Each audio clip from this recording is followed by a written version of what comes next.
The scream of a dead man gave to me that acute and added horror of Dr. West which harassed the latter years of our companionship. It's natural that such a thing as a dead man's scream should give horror, for it's obviously not a pleasing or ordinary occurrence.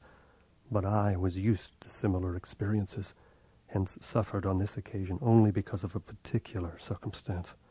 And as I have implied, it was not of the dead man himself that I became afraid. West had never fully succeeded because he had never been able to secure a corpse sufficiently fresh. What he wanted were bodies from which vitality had only just departed, bodies with every cell intact and capable of receiving again the impulse toward that mode of motion called life. There was hope that this second and artificial life might be made perpetual by repetitions of the injection, but we had learned that an ordinary natural life would not be responsive to the action. To establish the artificial motion, natural life must be extinct, and the specimens must be very fresh, but genuinely dead. It was in July 1910 that the bad luck regarding specimens began to turn. I had been on a long visit to my parents in Illinois, and upon my return found West in a state of singular elation. He had, he told me excitedly, in all likelihood solved the problem of freshness through an approach from an entirely new angle, that of artificial preservation. I had known that he was working on a new and highly unusual embalming compound, and was not surprised that it had turned out well. But until he explained the details, I was rather puzzled as to how such a compound could help in our work, since the objectionable staleness of the specimens was largely due to delay occurring before we secured them. This I now saw West had clearly recognized, creating his embalming compound for future rather than immediate use, and trusting to fate to supply again some very recent and unburied corpse, as it had years before when we obtained the boxer killed in the Bolton prize fight. At last, fate had been kind, so that on this occasion there lay in the secret cellar laboratory a corpse whose decay could not by any possibility have begun. What would happen on reanimation, and whether we could hope for a revival of mind and reason, West did not venture to predict. The experiment would be a landmark in our studies, and he had saved the new body for my return, so that both might share the spectacle in a custom fashion. West told me how he had obtained the specimen. It had been a vigorous man, a well-dressed stranger just off the train and on his way to transact some business with the Bolton worsted mills. The walk through the town had been long, and by the time the traveler paused at our cottage to ask the way to the factories, his heart had become greatly overtaxed. He'd refused a stimulant, and suddenly dropped dead only a moment later. The body, as might be expected, seemed to West a heaven-sent gift. In his brief conversation with the stranger, it had become clear that he was unknown in Bolton, and a search of his pockets subsequently revealed him to be one Robert Leavitt of St. Louis, apparently without a family to make instant inquiries about his disappearance. If this man could not be restored to life, no one would know of our experiment. If, on the other hand, he could be restored, our fame would be brilliantly and perpetually established. So, without delay, West had injected into the body's wrist the compound which would hold it fresh for use after my arrival. The matter of the presumably weak heart, which to my mind imperiled the success of our experiment, did not appear to trouble West extensively.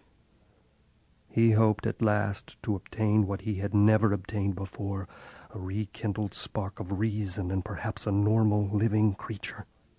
So on the night of July 18th, 1910, Herbert West and I stood in the cellar laboratory and gazed at a white, silent figure beneath the dazzling arc light. The embalming compound had worked uncannily well, for as I stared fascinatingly at the sturdy frame which had lain 2 weeks without stiffening, I was moved to seek West's assurance that the thing was really dead. This assurance he gave readily enough, reminding me that the reanimating solution was never used without careful tests as to life, since it could have no effect if any of the original vitality were present. As West proceeded to take preliminary steps, I was impressed by the vast intricacy of the experiment, an intricacy so vast that he could trust no hand less delicate than his own. Forbidding me to touch the body, he first injected a drug in the wrist just beside the place that his needle had punctured when injecting the embalming compound. This, he said, was to neutralize the compound and release the system to normal relaxation so that the reanimating solution might freely work when injected. Slightly later, when a change and a gentle tremor seemed to affect the dead limbs, West stuffed a pillow-like object violently over the twitching face, not withdrawing it until the corpse appeared quiet and ready for our attempt at reanimation. The pale enthusiast now applied some last perfunctory tests for absolute lifelessness, withdrew satisfied, and finally injected into the left arm an accurately measured amount of the vital elixir, prepared during the afternoon with a greater care than we had used since college days, when our feet were new and groping. I cannot express the wild, breathless suspense with which we waited for the results in this first really fresh specimen. The first we could reasonably expect to open its lips in rational speech, perhaps to tell of what it had seen beyond the abyss. West was a materialist, believing in no soul and attributing all the workings of consciousness to bodily phenomena. Consequently, he looked for no revelations of hideous secrets from gulfs and caverns beyond death's barrier. I did not wholly disagree with him theoretically, yet held vague instinctive remnants of the primitive faith of my forefathers, so that I could not help but eyeing the corpse with a certain amount of awe and terrible expectation. Besides, I could not extract from my memory that hideous, inhuman shriek we heard the night that we tried our first experiment in the deserted farmhouse at Arkham. Very little time had elapsed before I saw that the attempt was not to be a total failure.